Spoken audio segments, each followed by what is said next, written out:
আমার লেখালেখিতে বলছিলাম, অনেকে হাসাহাসি করেছেন, অনেকে বিশ্বাসও করেন না।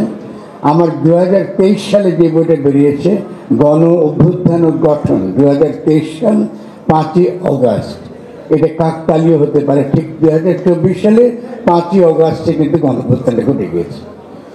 এর কারণটা হচ্ছে এই যে আমাদের সমাজের যে পরিবর্তনগুলো ঘটছে, এই পরিবর্তনগুলোকে শনাক্ত করা, বুঝতে পারা এবং জনগণকে বোঝানো, তরুণদেরকে বোঝানো, এটা কিন্তু বুদ্ধিবৃত্তির কাজ, এটা কিন্তু এক ধরনের সৈনিকতার কাজ। এটাও একটা লম্বা যুদ্ধ, যার মধ্য দিয়ে আমরা এগিয়ে যাই, আমরা সামনে অগ্রসর হই। তো আজকে আমরা যে স্লোগান শুনছি বারবার, দিল্লি না ঢাকা, ঢাকা ঢাকা বলছি, দিল্লি কিন্তু একমাত্র আমাদের সমস্যা না, দিল্লি অবশ্যই সমস্যা, কারণ ইমিডিয়েটলি দিল্লির অধীনে আমরা এই গত ফ্যাসিস্ট শক্তিকে আমরা দেখেছি। এর আগে আমরা দিল্লির অধীনে বাংলাদেশ দীর্ঘকাল ছিল, যার বিরুদ্ধে আমরা লড়াই করেছি, এবং যে সরকারটা এখানে ছিল সে সরাসরি দিল্লি একটা সরকারকে, ফ্যাসিস্ট সরকারকে এখানে সে কি রেখেছে, সে এখানে প্রতিষ্ঠিত রেখেছে। কিন্তু এই ঘটনাটা যে শুধু এই সম্প্রতি ঘটেছে তা কিন্তু নয়। 72 সালে যখন আমরা স্বাধীনতা অর্জন করি, তখনও কিন্তু আমরা জনগণ আমাদের নিজেদের গঠনতন্ত্র, মানে যেটাকে আমরা ইংরেজিতে কনস্টিটিউশন বলি, আমরা নিজেদেরকে রাজনৈতিক জনগোষ্ঠী হিসেবে গঠন করতে পারি নাই। এই ইতিহাস কিন্তু ভুলে গেলে চলবে না। তরুণরা যারা এখন লড়াই করছে, আমরা কিন্তু গঠন করতে পারিনি। এর মানেটা কি? সেই সময় যখন নির্বাচনটা হয় 70-এ, তারা গিয়েছিলেন কিন্তু পাকিস্তানের সংবিধান লেখার জন্য। আওয়ামী লীগ নির্বাচিত হয়েছিল, পাকিস্তানের সংবিধান তারা লিখবেন, কিন্তু পাকিস্তানের সংবিধান লিখবার আগেই এখানে আমরা মুক্তিযুদ্ধ শুরু হয়ে যায়। কিন্তু তারা ফিরে এসে, যারা পাকিস্তানের জন্য নির্বাচিত হয়েছিল, তারাই এসে কিন্তু আমাদের জন্য একটা সংবিধান লেখে, এবং ওই সংবিধান ফেলতে আমাদের দীর্ঘ সময় লাগছে। এখনো, আজও এই যে আমি আপনাদের সামনে দাঁড়িয়ে যাচ্ছি, সেই সংবিধান এখনো কিন্তু বাতিল করা হয়নি। শুধু তাই নয়, সেই সংবিধান অনুযায়ী যিনি প্রেসিডেন্ট হিসেবে নিযুক্ত, তিনি কিন্তু এখনো বহাল তবিতে আছেন। শুধু তাই নয়, যে সকল আইনগুলো আছে আমাদের সমাজে, সে ইংরেজ আমল থেকে সে আইনগুলো কিন্তু এখনো আমাদের দেশে কিন্তু বহাল আছে। শুধু তাই নয়, আমাদের বিভিন্ন রকম যে সরকার ব্যবস্থা, আমাদের বিভিন্ন রকম প্রতিষ্ঠান, এই সমস্ত কিছু যে অতীতের যে সকল আইনের বলে গঠিত হয়েছে, অতীতের যে সকল প্রাচীন চিন্তার ভিত্তিতে গঠিত হয়েছে, এই সবই কিন্তু এখানে কিন্তু বহাল আছে। আমরা তরুণরা, এই যে আমার বীর ভাইয়েরা, তারা তাদের পঙ্গু হয়ে আরো হাজারো ভাইরা শহীদ হয়েও আমরা কিন্তু আসলে কিন্তু এটা বদলাতে পারিনি। এই বাস্তবতা তরুণদের বিশেষভাবে আমি মনে রাখতে বলবো। এটা খুবই খুবই গুরুত্বপূর্ণ। কারণ হলো এই, আপনারাই বলেছেন 31 তারিখে আরেকটি ঘোষণা আসছে। সত্যি কিনা? আসছে তো? আপনি কি জানেন কি ঘোষণা আসবে? আপনারা কি আলোচনা করেছেন কি ঘোষণা আপনারা চান? আমি জানি না। আপনারা তরুণরা কি জানেন যে আপনার 31 কি ঘোষণা চাইতেছেন?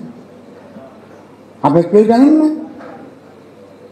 এই যে না জানা, জানলাম না কিন্তু ঘোষণা দেব, এটা কি গণতন্ত্র বলে? এটা কি জনগণের অভিপ্রায়? এই যে কথাটা বলছি, এই যে লড়াই করেছেন, অভিপ্রায়, জনগণের গণ অভিপ্রায় আপনারা কায়েম করবেন, লড়লেন, জীবন দিলেন, কিন্তু আপনারা কেউ জানেন না যে 31 তারিখে কি আপনারা আলোচনা করবেন, কি আপনারা ঘোষণা দেবেন। এটা দুঃখজনক। গণতন্ত্র অবশ্যই জনগণের সঙ্গে জনগণকে অন্তর্গত করে সিদ্ধান্ত নেওয়া। আমি জানি কিছুটা আসবে কালা, যেহেতু আমি তরুণদের চিনি, তাদের চিন্তা সম্পর্কে আমি পরিচিত, তারা কি ঘোষণা দেবেন এটা কিন্তু মোটামুটি আমার একটা ধারণা আছে। কারণ তারা রাস্তায় সেই স্লোগানগুলো আপনারা দিয়েছেন না? সেই স্লোগান আপনারা দিয়েছেন কি? আপনারা সংবিধান বাতিল চান, আপনারা চুপুর অপসারণ চান, কেমন? এগুলো চেয়েছেন আপনারা। তাহলে আমরা আশা করতে পারি যে এই 31 তারিখে আপনারা এরকম কিছু একটা সম্ভবত বলবেন। কিন্তু তারপরে এটা বললেন, তারপরে রাষ্ট্রটা কি হবে? আগেটা থাকবে?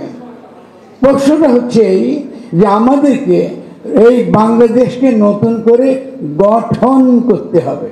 শব্দটা গঠন, শব্দটা সংবিধান না। সংবিধানকে গঠন করব।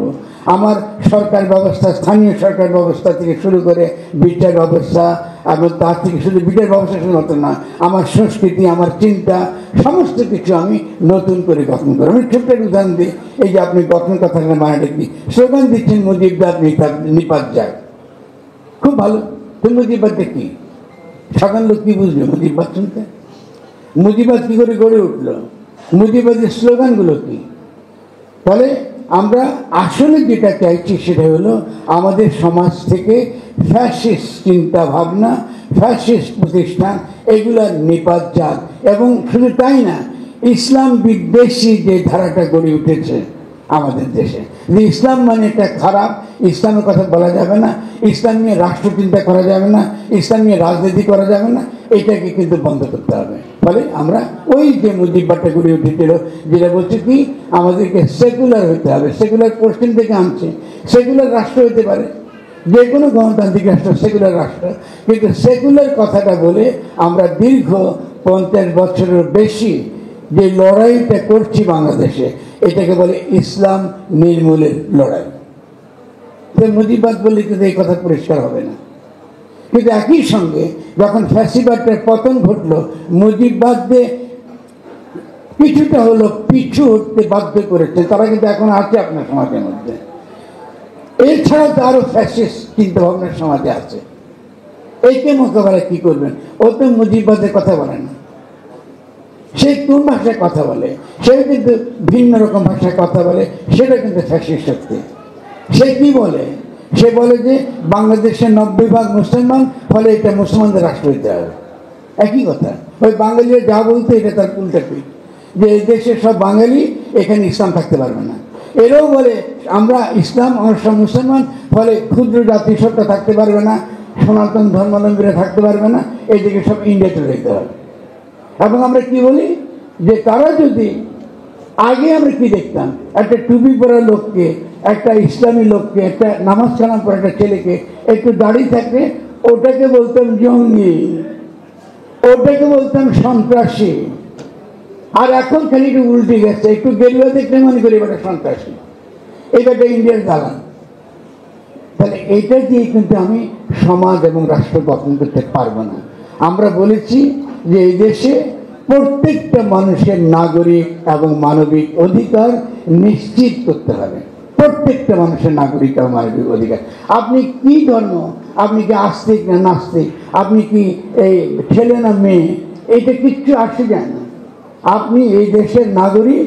ফলে আমরা এমন একটা বাংলাদেশ গঠন করতে চাই, আমি আবারও পরিষ্কার করে বলি, এমন একটা বাংলাদেশ গঠন করতে চাই যেখানে কোনো ভেদ থাকবে না, সংখ্যালঘু নামক কোনো শব্দও থাকতে পারে, কারণ সে নাগরিক।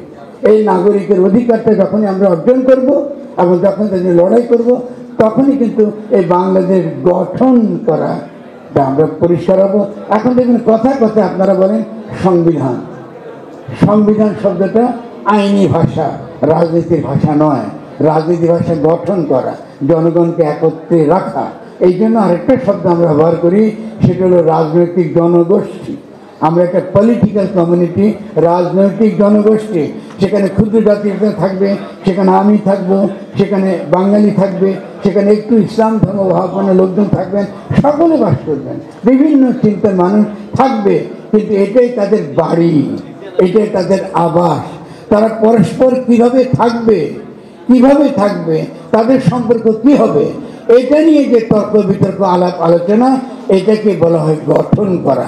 আপনি যাদেরকে নিয়ে যে বাড়িতে থাকবেন, সকলকে নিয়ে আলাপ আলোচনার মাধ্যমে যখনই আপনি একটা সিদ্ধান্ত গ্রহণ করেন, এটাকে বলে গঠন। তো আমি, আপনারা অনেকে কথা বলছেন, আমি মনে হচ্ছে আমার কথা শুনতে পছন্দ করছেন না, তো আমি কথা শেষ করে দিচ্ছি। প্রথমত হলো এই যে আমরা আগামী দিনে অনেক বড় চ্যালেঞ্জের সামনে দ্রুত ছুটে যাচ্ছে। বিজেপি এই যে সম্মানটুকু করেছে আমাদের বীর ভাইদের 100 জনকে, যখন এটা শুরু করলাম তার মধ্য দিয়ে সেদিনই আমি একটা বক্তৃতা দিয়েছিলাম, আপনারা হয়তো শুনেছেন। বাংলাদেশের ইতিহাসে এটা একটা অভূতপূর্ব ঘটনা। এই প্রথম আমরা দেশকে গড়বার জন্য, গঠন করবার জন্য সৈনিক এবং জনগণের মধ্যে ভেদ রেখা আমরা কমিয়ে ফেলার চেষ্টা করছি। এটা একটু ভালো করে ভাববেন তরুণরা। এই পর্যন্ত সৈনিকদের বিরোধিতা করা, কথায় কথায় সেনাবাহিনীকে অমর্যাদা করা, কথায় কথায় সেনাবাহিনীর বিরোধিতা করা, এটা ছিল কিন্তু আমাদের সংস্কৃতি। সৈনিকতার মর্যাদা ছাড়া, সৈনিকতার মর্যাদা ছাড়া আপনি কখনো কোনো দেশ গঠন করতে পারবেন না। এবং যেহেতু সৈনিকতার মর্যাদা অত্যন্ত গুরুত্বপূর্ণ দেশ গঠনের জন্য, এই জন্য আমি ওই বিজিবির সভায় বলেছিলাম অবিলম্বে র্যাব বিলুপ্ত করতে হবে। 1 নাম্বার, কেন র্যাব বিলুপ্ত করতে হবে? কারণ কোন সৈনিককে, নিরস্ত্র মানুষকে ধরে নিয়ে যাওয়া, নিরস্ত্র মানুষের গুলি চালা সৈনিকের প্রতি অপমান, সৈনিককে অশ্রদ্ধা করা, তাকে অমর্যাদা করা। এটা হয়েছে র্যাবের নামে। 2 নাম্বারটা হলো এই বিজিবি নামটা অপমানজনক, নামটাই অপমানজনক। BDR, defence, first line of defence. আজকে ভারত যদি আক্রমণ করে, দেখেন একটু আগে ওদের একটা শুভেন্দু, সে কি করে লোকজন নিয়ে এসে সীমান্তে চলে এসছে, এবং ও পাশে যারা জানেন ওখানে কিন্তু বিএসএফ আর্টিলারি নিয়ে আছে। ফলে যারা প্রথম ভারতের গুলিতে মরবে তারা কিন্তু এই বিডিআর, এই আমাদের বিজিবি সৈনিকেরা, এই সাধারণ সৈনিকেরা, তারা ফার্স্ট লাইন ডিফেন্স। তো তাদের কি আপনারা হোম মিনিস্টার দিয়ে রাখবেন, নাকি এটা আমাদের বৃহত্তর জাতীয় প্রতিরক্ষার অন্তর্গত হবে? যদি জাতীয় প্রতিরক্ষার চিন্তা করতে চান, যদি দিল্লি না ঢাকা, ঢাকা আসলে আপনারা যদি নিজেরা বলতে চান, তাহলে দাবি তুলতে হবে যে এই যে বাংলাদেশে আমাদের সেনাবাহিনীকে পুনর্গঠন করতে হবে, এবং সেখানে কি যে সেই জন্য, তার জন্যে যেটা সবার আগে দরকার সেটা হচ্ছে বাধ্যতামূলক সামরিক শিক্ষা। জিয়াউর রহমান আমাকে খুব সুন্দর একটা কথা বলেছিলাম, সে গল্পে যাবো না। আমাকে বলছে হে সোলজার, আমি আপনাকে সোলজার বলছে কেন? তুমি পলিটিক্যাল ছেড়ে যুদ্ধ করছো তোমরা 71 সালে, আমরা তো সেনাবাহিনীর মধ্যে ছিলাম না, কিন্তু আমরা তো মুক্তিযুদ্ধ করেছি। এই দেখেন মুক্তিযুদ্ধ বসে আছে, এর সঙ্গে সৈনিকের কোনো ভেদ নাই। এর সঙ্গে 71-এ আমরা যারা লড়েছি তাদের সঙ্গে কোনো পার্থক্য নাই। আপনাদের মুক্তিযুদ্ধ দেখেন নাই, দেখেন। ফলে এই সৈনিকতা, এই যেটা দেখছি, এই সৈনিকতাকে মর্যাদা দিতে হবে। যদি আমরা মর্যাদা দিতে চাই, তাহলে আপনারা দাবি তুলবেন আমরা বাধ্যতামূলক সামরিক শিক্ষা চাই। আমাদের দেশের তরুণরা তারা প্রত্যেককে সরকারকে বৃত্তি দিয়ে 2 বছর কমপক্ষে সেনাবাহিনী তারা থাকবে, যত রকম শিক্ষা, যে সকল তার প্রশিক্ষণ দরকার, এটা যেন সে 2 বছরে সেটা আপনি ঠিক করবেন, কখন করবেন, কখন তাদেরকে নেবেন, এর মধ্যে দিয়ে সে যেন দেশকে প্রতিরক্ষার জন্য সে তৈরি হয়ে যায়। কারণ আগামী দিনে আমাদের লড়াইটা অনেক বড়, শুধু দিল্লি না, আপনি মায়ানমারের কথা ভুলে যাবেন না। সীমান্তগুলো অরক্ষিত এবং আমাদেরকে অনেক অনেক বাস করতে হবে। তো আমি কথা বাড়াবো না। আমি আমার ভাইদের, আমাদের এই বীর ভাইরা যারা আজকে এখানে এসছে, আপনারা তাদেরকে যে সম্মান দিয়েছেন তার জন্য আমি আপনাদের সকলের কাছে কৃতজ্ঞ।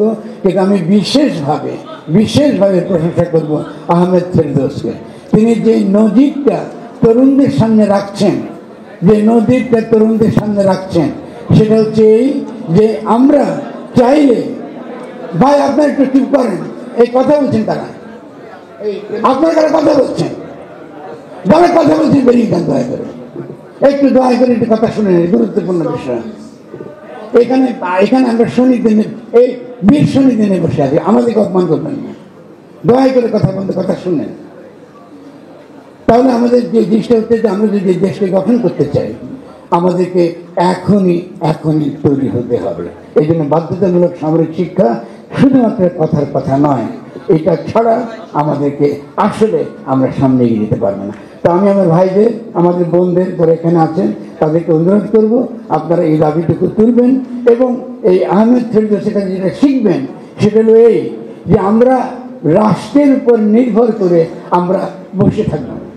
আমরা এই কাজটা করবার মধ্য দিয়ে কি করে আমাদের প্রতিষ্ঠানকে সম্পৃক্ত করতে হয়, যেমন বিজিবিকে আমরা সম্পৃক্ত করছি, যেমন করে শুধু তাই না, আমরা তুমি আনসারকে আমরা আমরা সম্পৃক্ত করছি, আমরা ব্যবসায়িক প্রতিষ্ঠানকে সম্পৃক্ত করছি, সমাজের নাগরিকদের আমরা সম্পৃক্ত করছি।